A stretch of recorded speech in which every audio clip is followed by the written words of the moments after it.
The artwork for this video is looking mighty scrumptious because it was done by my good friend Alex Spark-Rizzle. If you enjoyed as much as I do, please check out their social media in the description. I'm recording this not long after the 2022 meetup that was streamed to Jack and Jelfie and Animation Epic.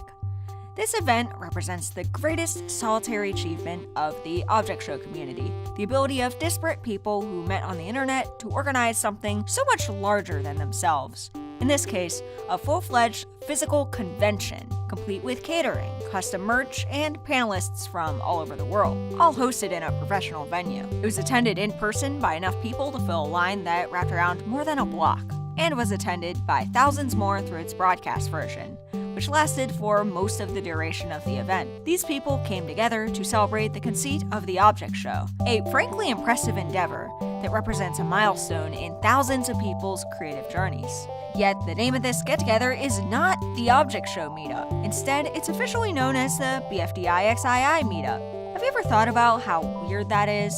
Object Show Meetup has fewer syllables, less than half if you write out the entire name, and it's honestly a more accurate representation of what it represented to begin with. And you know, maybe this is just a choice in verbiage or graphic design, but in my mind, it reflects the fact that the label of Object Show is kind of loaded. On one hand, making any show at all is such a great achievement. To make even the most basic possible cartoon, you have to come up with the story, make some decisions about the audio, and make some kind of animation or drawing to go with it. If you go down the well-trod path of creating an object show, you'll find that it's a great start to making cartoons. Making an object show is accessible, and joining the object show community promises that you can find dozens of people in the exact same position you are. It also carries with it the possibility of attaining a sliver of a massive, hugely passionate audience. Remember when BFDI was able to win Cartoon Crave's Best Web Cartoon Award over a show uploaded by a channel with 4 times as many subscribers? Yeah, that's the object show community for you. However, as impressive as it is to make a show, some people think tacking object in front of it somehow lessens that, even though it really shouldn't. The greatest angst of the object show community has always been about originality. If you make a competition object show, you're coming after hundreds of other shows, which have cumulatively been viewed over 1 billion times. Even BFDI, the foundational, quintessential object show, is derivative of a lot of different things.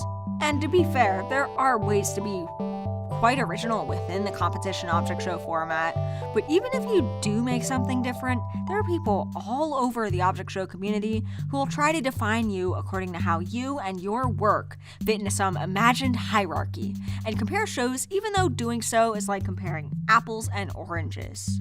All in all, object show is a label that's stuck, but in my experience, it's hard to find someone who's super stoked for their show to be simply seen as an object show. Even many of the faces of the community today have had a complicated relationship with the label in the past, especially at times in recent memory where the community has been more existentially frustrated and angry.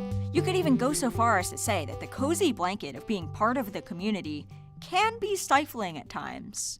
That's where one enters the conversation.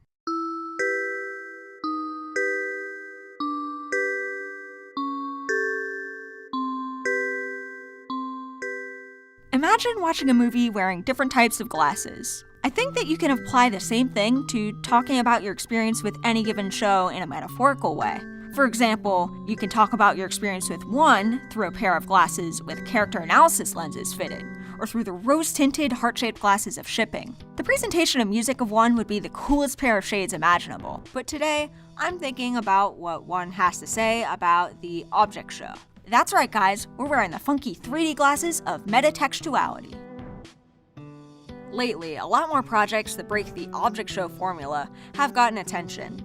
Usually, there's some big difference in setting, or there isn't a game show at all. One, especially the in-universe competition of one, sticks to a lot of the common tropes. In fact, it plays these so straight that it runs them straight into a concrete wall. The one we get, the out-of-universe one, explores the consequences of that crash and sets up the warm summer's night before it. It embraces the bland and the overplayed, becomes better for the expectation standing on its neck. I feel like I'm getting ahead of myself. Step 1 of examining this show, or in fact watching it to begin with, is to contemplate its title.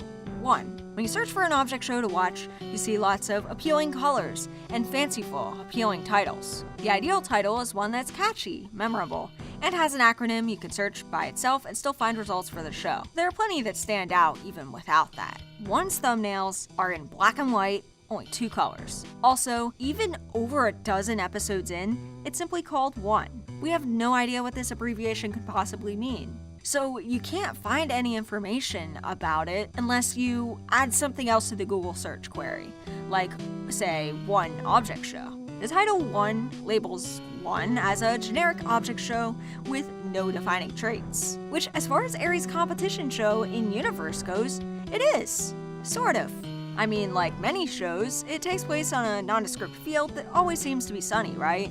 It's called the plane, spelled like coordinate plane. This alternative dimension has no defining landmarks besides the plug and the man-made ones we see the contestants construct in 1-8. In 7 months on the plane, Liam never experiences a sunset or a rainstorm. The sun remained fixed at one point in the sky. A glowing orb like a camera's lens, unchanging. Although it doesn't look like it, the plane is a prison. It keeps these characters from their lives outside of 1. In the eyes of Aerie, though, the plane is all there is, or at least all that matters.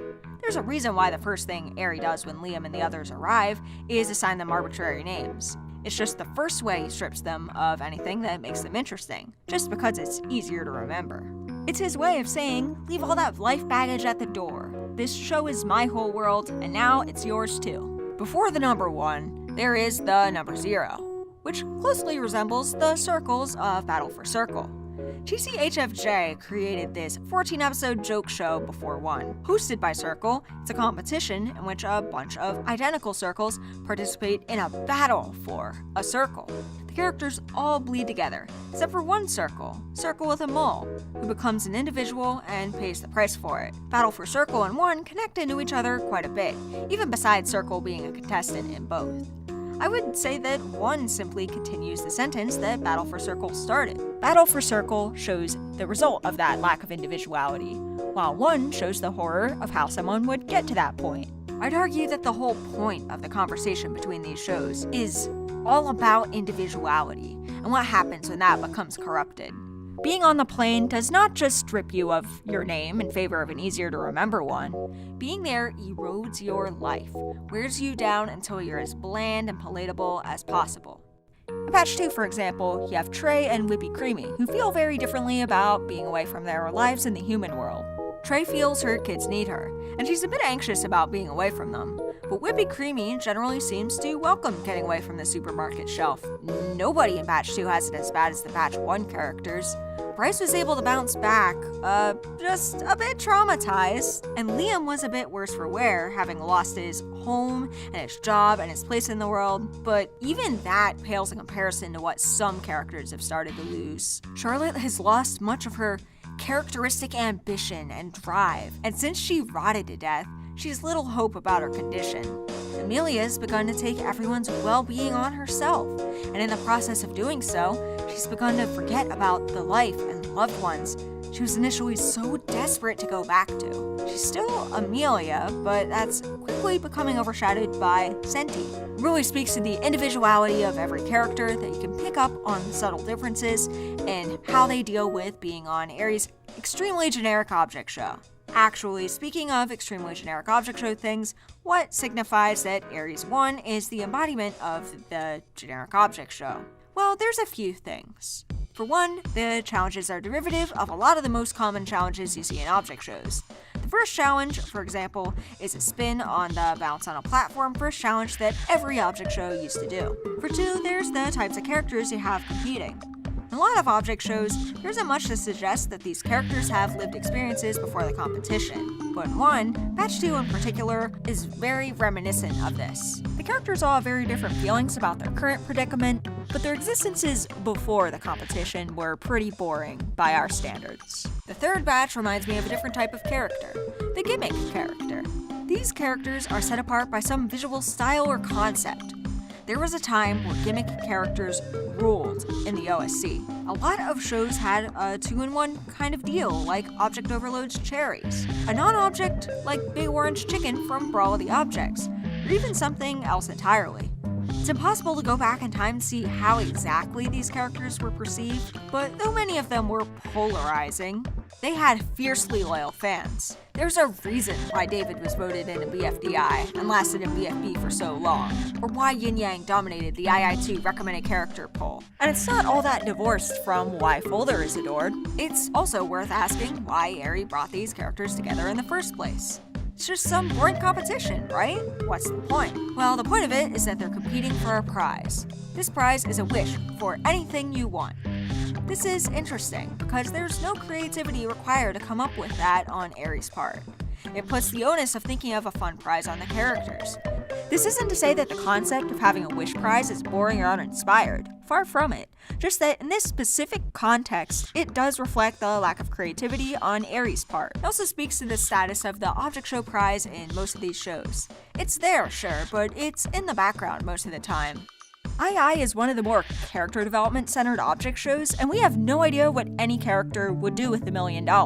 Besides OJ, who actually won it. The prize has only been mentioned 4 times in 9 years, and we don't even know if Season 3 has a prize the way Seasons 1 and 2 do. What it is doesn't even really matter. Look at how the characters in BFDI don't act any different when the prize is Dream Island versus a BFDI or a BFB. In that respect, the in-universe version of 1 plays the prize pretty straight, because a lot of the characters don't really talk that much about what they would want with the prize. And it seems to be Eri's intention that everybody's just gonna have fun in the challenges and form their alliances and not worry too much about that. However, some do.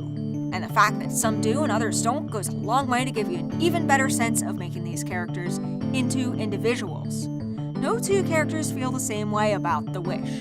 Where Amelia yearns to see her family again more than any wish, you see Taylor's naive worldview and excitement about the prize changing into a chilling horror at what competing for it means you're missing out on. You see Charlotte's cold resolve to win, not just to cure her mold, but to prove something very valuable to herself.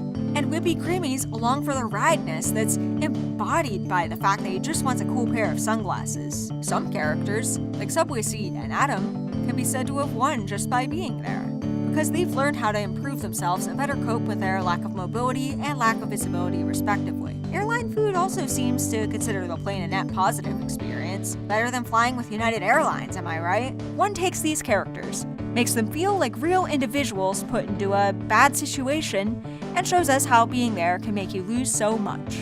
Eri is the common denominator in all of this. In a way, he's the greatest mystery of 1. He isn't very creative, and with how deadpan he is, he sounds like even he realizes how dull his show is, to some degree. So why is he doing this? And why does he seem to care so much about it? Well, we find out in 117 that his own individuality has been under question in a way, because his life ended years ago. He explains that he is going through the motions of the object show, but he doesn't seem to have a better explanation for it than that. One can only assume that it's some combination of boredom and loneliness. There's an imagined sense of community in what he's doing, and maybe that's why he has such a hard time letting go. Who knows? But if you continue to look at it through the lens I've established throughout this video, with everything in 1 being a straight expression of an object show trope, Eri is more like the object show creator than the object show host. Eri leaving the characters for 7 months is reminiscent of the hiatuses people take from their own shows without meaning to. If he never came back, they would have been stuck in limbo forever, much like the characters in object shows that are abandoned. It's quite interesting because Eri in the In Competition 1 can be seen as a critique of unoriginal object shows, like Battle for Circle was, but it also makes Eri so human. He has such an apathetic affect, and he doesn't have a lot to care about, but it's clear that he does care about the direction of his show. What can analyzing 1 in this way tell you about the future of 1 itself? For fear of dating this video too hard, perhaps it's no coincidence that Eri's favorite to win 1 appears to be the very person whose individualism has been hurt the most by her time on the plane. He rigged episodes 1 and 2 to be in Amelia's favor, and a lot of his decisions have pushed her specifically in this new and harrowing direction. She used to have a life she desperately wanted to get back to, so much she was missing out on. But she's begun to completely forget about that and stop feeling like herself.